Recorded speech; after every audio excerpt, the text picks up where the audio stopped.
Время новостей на канале Абаза. В студии Марина Будба. Здравствуйте. Сегодня в выпуске.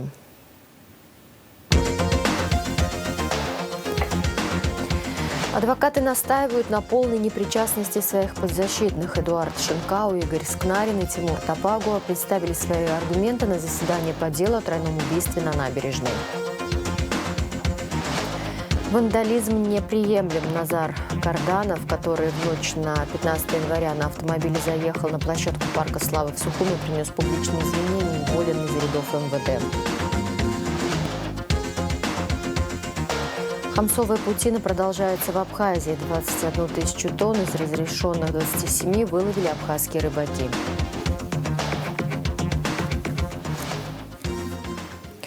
Начнем с официальной информации. Выполнение поручений президента обсудили на совещании в Кабинете министров. Премьер-министр Александр Анкваб провел совещание с участием первого вице-премьера, министра энергетики и транспорта Джансуха Нанба, вице-премьера, министра финансов Владимира Делба, вице-премьера, министра экономики Кристины Озган, руководителя аппарата правительства Давида Сангуля, помощника премьер-министра Дмитрия Шамба.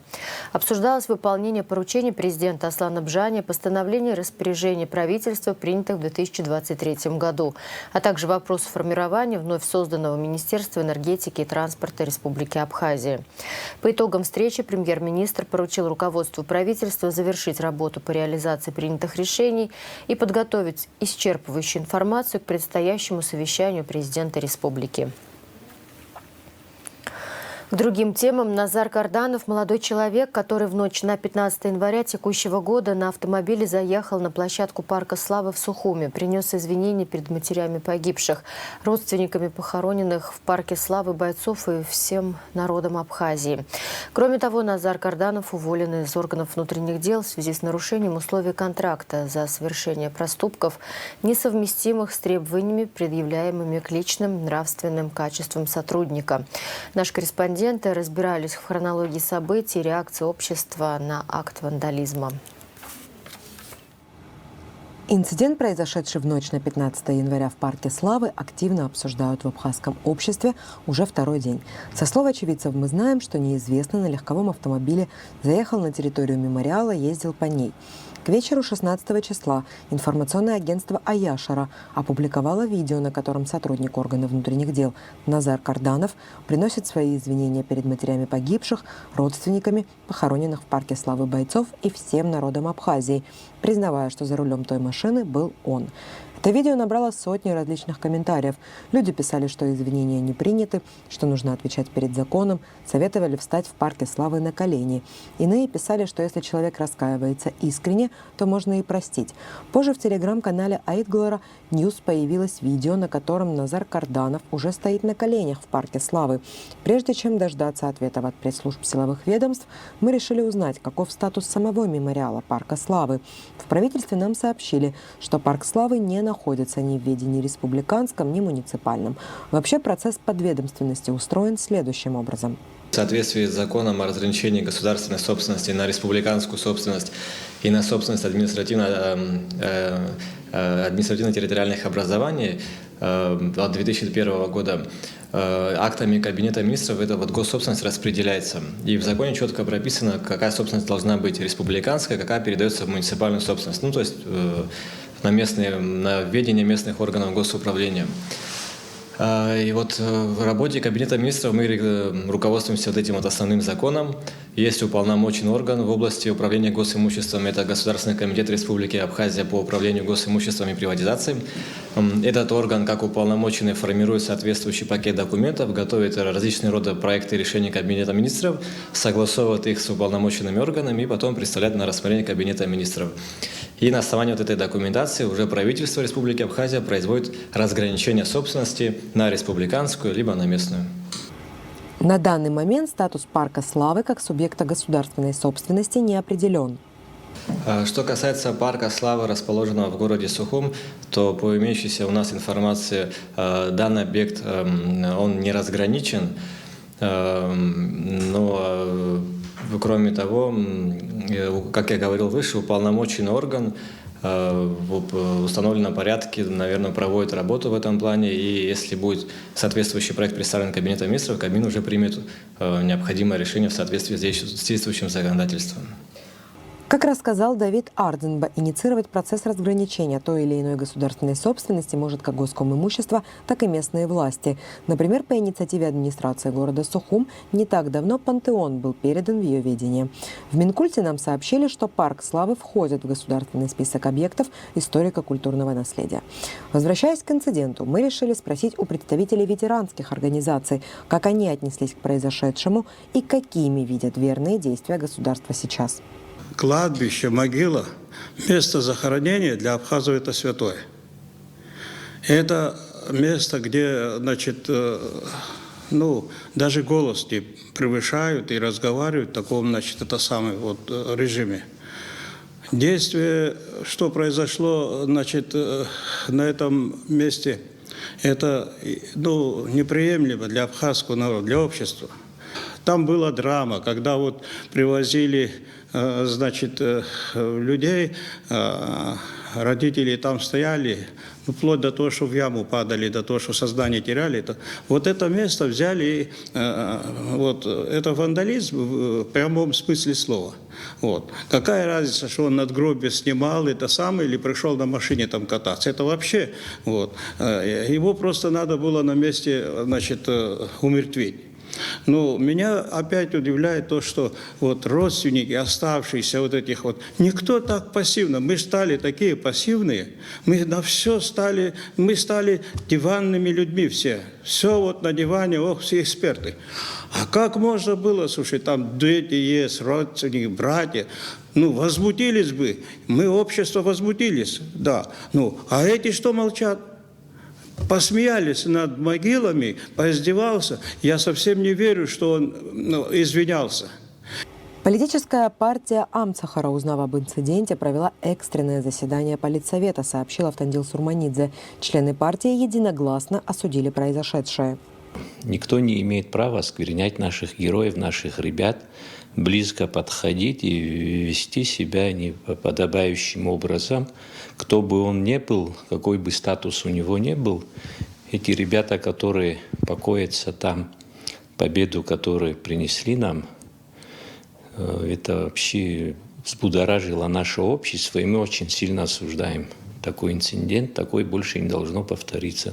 Насколько мне известно, за 30 лет, и насколько я помню, может, я ошибаюсь, но в моей памяти первый инцидент такой. Конечно, этот правоохранительные органы, наверное, будут извлекать из этого уроки и дальше как-то будут контролировать все это, смотреть за этим, чтобы такие вещи больше не делались. Это герои, нельзя так делать. Там матеря погибших сыновей, они очень сильно возмущены. Многие женщины потеряли своих единственных сыновей. На алтарь нашей победы они отдали самое дорогое — свою жизнь. И никому не позволено такие вещи делать. Я лично, как гражданин, как ветеран войны, я очень сильно осуждаю такого рода инцидент. Вечером 17 числа в пресс-службе МВД нам сообщили, что Назар Мусаевич Карданов уволен из органов внутренних дел в связи с нарушением условий контракта за совершение проступков, несовместимых с требованиями, предъявленными к личным нравственным качествам сотрудника ОВД. Контракт о прохождении службы в органах внутренних дел со старшим лейтенантом милиции Кардановым расторгнут досрочно 16 января 2024 года на основании результатов служебной проверки. Как нам объяснили в пресс-службе министерства, в случае, когда административное правонарушение совершает действующий сотрудник милиции, квалификация и наказание определяются исходя из внутренних положений ОВД. Под КоАП милиционеры не подпадают, и увольнение – самая серьезная мера, которая может быть применена в данном случае. По информации наших источников, Назар Карданов уже покинул территорию Республики Абхазия. Элеонора Гилаян, Мариана Котова, Инала Гухава, Абаза ТВ. Общественная палата крайне возмущена вопиющим фактом осквернения в парке славы города Сухум воинских захоронений и мемориала, увековечивающих память погибших в Отечественной войне народа Абхазии. Об этом говорится в заявлении Общественной палаты Республики Абхазия. Постыдное поведение, неправомерные действия гражданина Абхазии Карданова осквернили неприкасаемую святыню и светлую память защитников нашей Родины, в числе которых его легендарный однофамилец, герой Абхазии Геннадий Карданов. Принимая во внимание, что подобный случай не единичный, Общественная палата обращается к министру внутренних дел с просьбой принять соответствующие меры в рамках законодательства с целью недопущения подобных позорных инцидентов впредь, отмечается в документе. Инцидент, произошедший в парке славы, священном для всего народа Абхазии месте, не может восприниматься как необдуманное хулиганство молодого человека. Этот вопиющий факт надругательства над национальным символом трагедии нашего народа не случайное событие. Так же, как и попытка убить вековое древо на священной поляне Лыхнашта в апреле прошлого года. Все это результат последовательной работы по уничтожению морально-нравственных ценностей и идеалов нашего народа. Об этом говорится в заявлении председателя Республиканской общественной организации «Абхазское народное движение» Отгура Арденба. За вашей спиной были предприняты шаги, которые, к огромному сожалению, могут нанести ущерб интересам наших двух государств. Об этом в своем открытом письме президенту России Владимиру Путину пишет общественный деятель Циза Гумба. В документе, в частности, отмечается: «Мою страну Апсны всколыхнуло решение, принятое парламентом Республики Абхазия в ночь с 27 на 28 декабря о передаче ФСО Российской Федерации особо ценного участка земли, имеющего огромное историческое, экологическое и культурное значение для нашего многострадального народа. Речь идет о государственной даче в городе Пицунда, расположенной на территории реликтовой сосновой рощи. Данное решение вызвало серьезную обеспокоенность и напряженность в обществе, которые не спадают. Мы не верим в то, что решения, способные бросить тень на добрые и партнерские взаимоотношения наших двух стран, были приняты с вашего ведома. В письме также отмечается: мы оказались в ситуации, когда только ваше авторитетное слово может остановить рост напряженности и вернуть ситуацию в нормальное русло. С надеждой на понимание, Циза Гумба, 12 января 2024 года.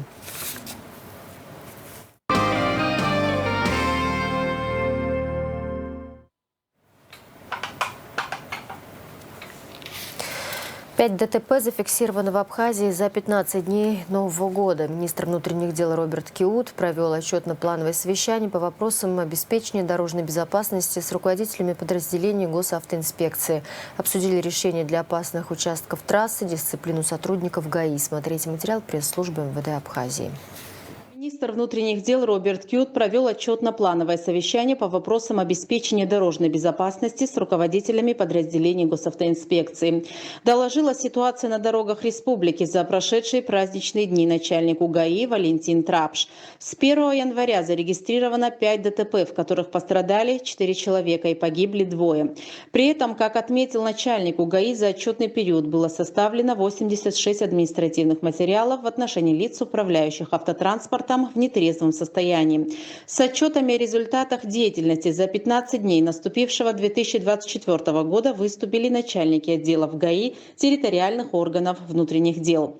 В столице в течение праздничных дней совершено наибольшее количество правонарушений в области дорожного движения, по которым составлено 487 протоколов.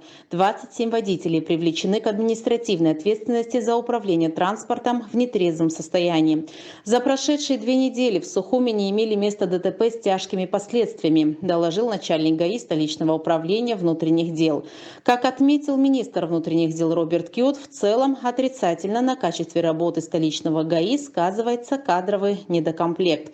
Курирующий работу госавтоинспекции заместитель министра Беслан Чкаду отметил основные направления для решения данного вопроса.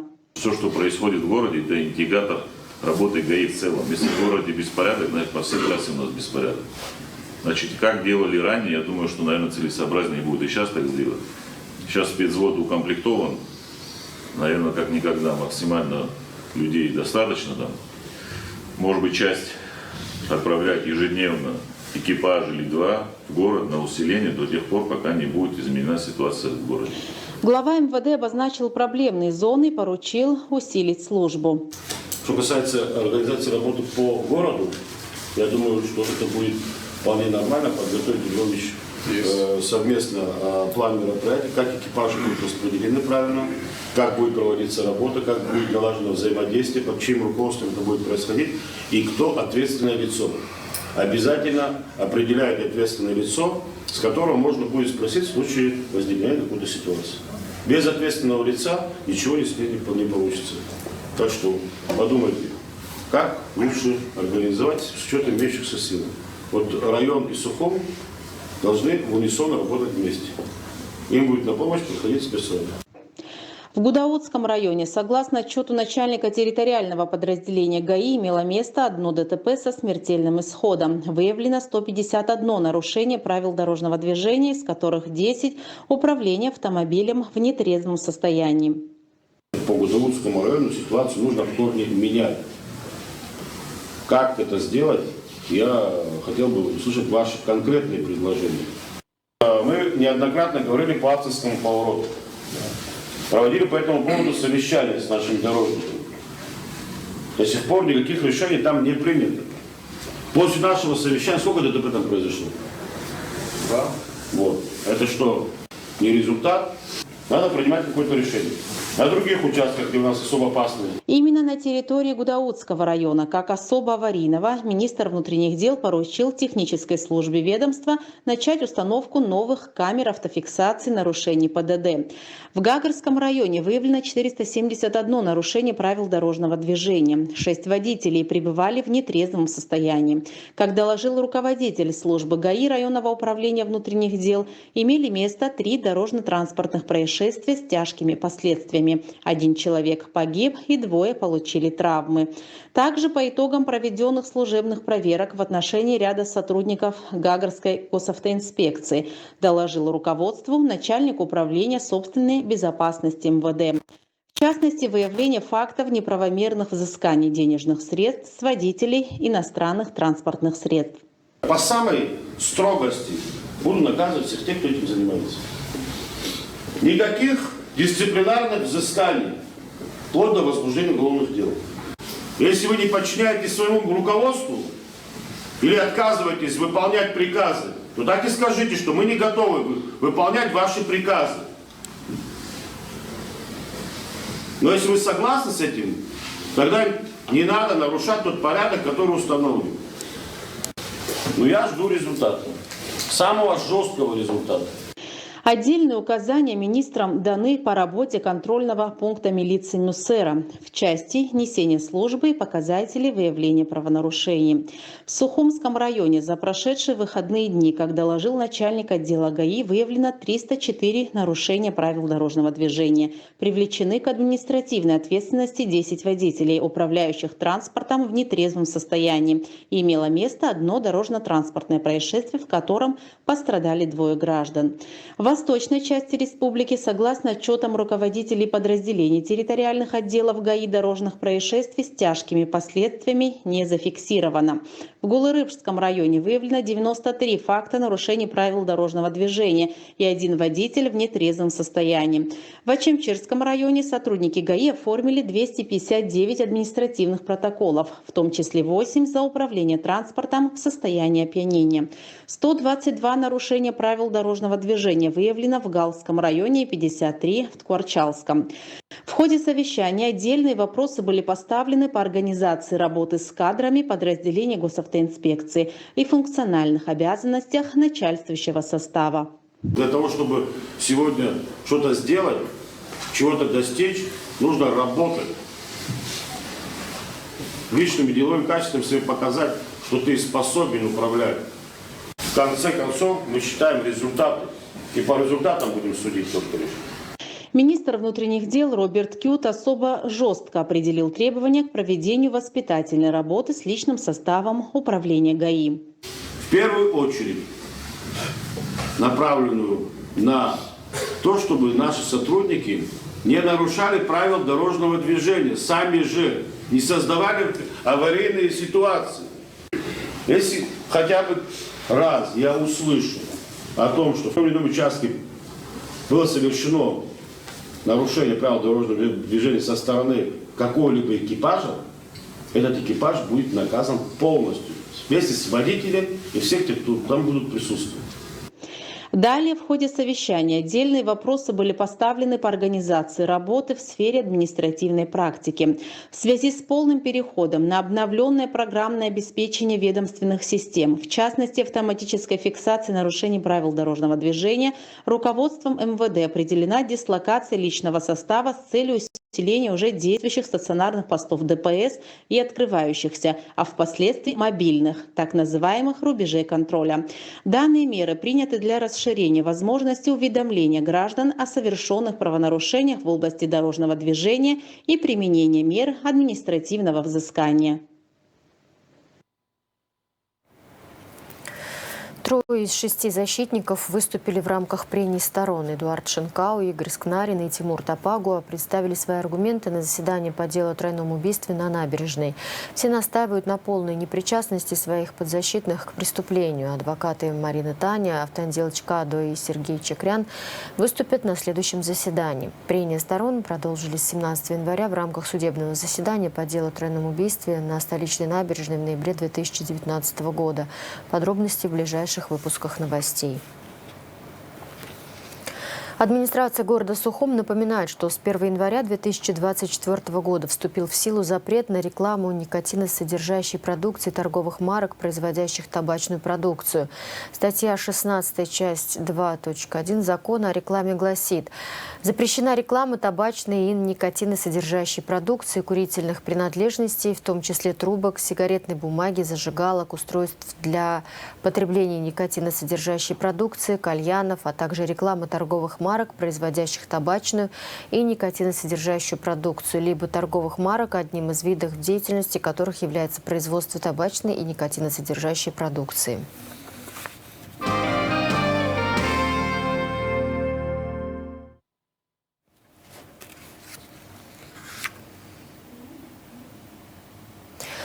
По итогам деятельности Министерства по налогам и сборам и инспекции по городу Сухум и районам за 12 месяцев 2023 года в бюджет Республики Абхазия поступило налоговых платежей на сумму 5 миллионов 212 тысяч рублей при плане 4 миллиона 318 тысяч рублей, сообщает пресс-служба Министерства налогов и сборов. Выполнение составило 121%. Хамсовая паутина продолжается в Абхазии. 21 тысячу тонн из допустимых 27 выловили абхазские рыбаки. Министерство сельского хозяйства предлагает увеличить квоту еще на 25 тысяч тонн. По данным Минсельхоза, это может перенести в бюджет Абхазии более 100 миллионов рублей. Каким образом экологи следят за деятельностью рыболовецких судов, куда и в каком виде идет улов и почему уже неделю рыбзаводы Абхазии простаивают, в репортаже Марианы Котовой. 27 тысяч тонн хамсы, допустимых к улову, абхазские рыбоперерабатывающие предприятия практически выбрали. Министерство сельского хозяйства намерено увеличить эту квоту, но сейчас хамсы в Абхазском море нет. Рыбаки говорят, что это нормальное явление. Мы посмотрим, чем сейчас в момент простоя занимаются абхазские рыбозаводы. В Сухумском рыбокомбинате отгружают уже готовый продукт. Тут из хамсы изготавливают рыбий жир и муку. Все эти цистерны и мешки отправляются в Турцию и Россию. Как говорят сотрудники комбината, абхазский товар высоко ценится за пределами республики. Здесь рыба перерабатывается, добывается из рыбы жир и мука. Рыбий жир и мука рыбья. Качество считается высший сорт. Один из лучших, и потом все это отправляется, в основном в Турцию уходит, ну и в Россию тоже часть уходит. В настоящее время лов рыбы не идет. Как говорят специалисты, во время паутины такое бывает. Нужно время, чтобы рыба собралась в косяки снова. И снова на рейд выйдут рыболовецкие суда. Это так всегда, каждый год рыбаки, они успокаиваются, море должно отдохнуть, рыба должна собраться, и потом они начинают месяц раз они так останавливают. На неделю, на 10 дней просто не ловят рыбу. О том, что рыба не ловится, жители района Маяка знают, потому что больше недели не слышат характерного запаха вареной рыбы. Сильный запах исходит от заводов, перерабатывающих хамсу, потому что ее тоннами варят, измельчают и прессуют в огромных агрегатах. Запах при таком производстве естественный, неприятный, но не вредный отход. Запах есть, люди жалуются. Что поделать? Раньше тоже это не сейчас, не первый год, не второй год, это всегда было. С этим ничего не поделать. Ну, минимизируется, конечно, но совсем от него не избавиться. Это реальность. В Абхазии 9 предприятий занимаются ловлей и переработкой хамсы. Квота, то есть объем рыбы, разрешенный к вылову, распределяется между ними равномерно. Каждая компания платит в бюджет за квоту и других налогов примерно 20 миллионов рублей. Все зависит от объема разрешенного к вылову и реально добытой рыбы. По словам экологов, есть несколько способов контролировать рыбаков, чтобы они не выбирали больше хамсы, чем положено. Невозможно произвести какой-то обман. Скажу почему. Капитан, который ловит рыбу, заинтересован не в снижении, а в увеличении. Почему? Потому что ему от выловленной тонны идет плата. И, соответственно, когда он приносит на завод, он будет стараться завышать, а те, кто у него принимают, они вынуждены снижать. То есть в трюме есть отметка по определению объема рыбы. Так что там, когда речь идет о десятках тысяч тонн, там 100, 200, 300 килограмм, поверьте, это не делает погоды совершенно. Также серьезное нарушение – приближение сейнера к берегу моря ближе, чем на 500 метров, и ловля рыбы в устьях рек. Контролировать это абхазским экологам помогают российские пограничники. Сегодня буквально мы получили от пограничников российских пограничников, которые ведут постоянный мониторинг. У них техника позволяет, и радары стоят через какие-то промежутки расстояний на берегу, и они имеют возможность отслеживать нахождение корабля в любую заданную минуту. Благодаря локаторам российских пограничников в этом году зафиксированных нарушений 500-метровой зоны было всего 2. Так как пограничники сначала сообщают морякам, что они нарушили дистанцию. И только в случае, если рыбаки продолжают оставаться на таком близком расстоянии от берега, буксируют судно. Как только обнаруживается, что тот или иной корабль-сейнер приближается к 50-метровой зоне, идет предупреждение там, по специальной связи. По сравнению с прошлым годом, эту путину можно назвать удачной. В 2022 году хамса практически не зашла в акваторию Абхазии. Рыбакам удалось достать всего 7 тысяч тонн. В этом к середине января выловлено уже более 21 тысячи тонн. И планируется увеличить квоту еще на 25 тысяч. Общий допустимый улов в этом году составил 27 тысяч тонн. Все 27 тысяч тонн были распределены между абхазскими рыбодобывающими предприятиями. На сегодняшний день выловлено и переработано 21 тысяча тонн. В бюджет поступило порядка 15 миллионов. Это предоплата, это еще не полная сумма. Нами сегодня в Кабинет министров Республики Абхазия был направлен проект постановления о внесении изменений в общий допустимый улов. Его планируют увеличить еще на 25 тысяч тонн.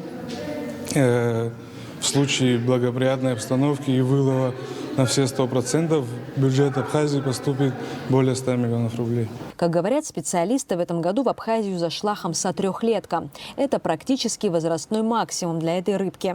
И если ее не выловят в акватории Абхазии, то, скорее всего, она просто умрет. Марьяна Котова, Турник Амичба, Саита Гухава, Абаза ТВ. Некоторые итоги года в туризме. Почти 7 миллионов рублей составила выручка Рицинского нацпарка с 1 по 15 января 2024 года. За это время объект посетило более 10 тысяч человек. В новогодние праздники в 2023-м главную достопримечательность Абхазии увидели 11 093 человека. Объем поступлений составил более 7 миллионов рублей. Ну, в Афонскую пещеру за первые 10 дней Нового года посетили 7324 человека. Они приобрели билеты на 5 миллионов 120 тысяч рублей. В прошлом году пещеру в Новом Афоне посетило 6395 человек. Объем поступлений 4 миллиона 470 тысяч рублей. Снег в Абхазии может дойти до побережья 29, 30 и 31 января. Об этом «Спутник» рассказала метеоролог Диана Трапш. По ее словам, сильных минусовых температур пока не ожидается. Погода во второй половине января будет неустойчивой, но в целом в пределах нормы. В завершении выпуска о погоде в четверг.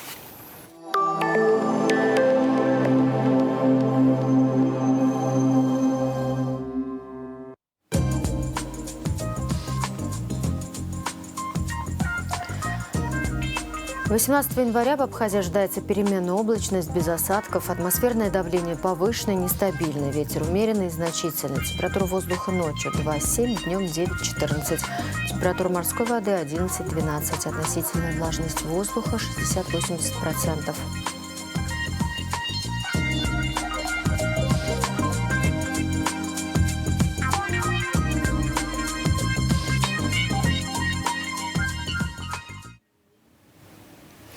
На этом пока все. За развитием событий следите вместе с нами. До встречи.